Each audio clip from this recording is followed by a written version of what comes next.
Another exclusive here at the Fashion Forte Season 25, and we have here a stunning model all the way from Pampanga.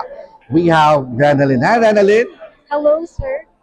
I'm very happy here to be a model in Fashion Forte with the designer of Matos coat and gown collection. Wow, so you travel all the way from Pampanga just to be here at the Fashion Forte. Yes, because this Fashion Forte is a very great show for the models.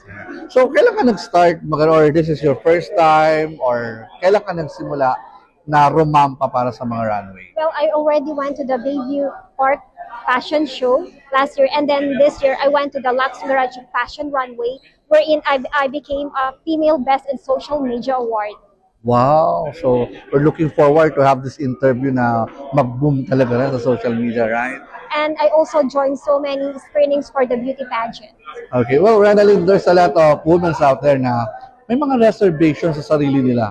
Nahihiya or what? Ano yung advice mo sa kanila para katulad mo, gawin yung gusto nilang gawin?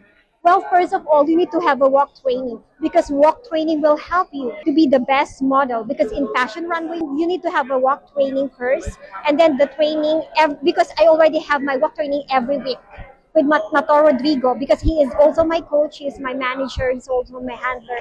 And then all my gowns were designed by Mato Rodrigo. And Mato Rodrigo is a very good designer, and I can also say that his designs are very amazing, his designs are very great.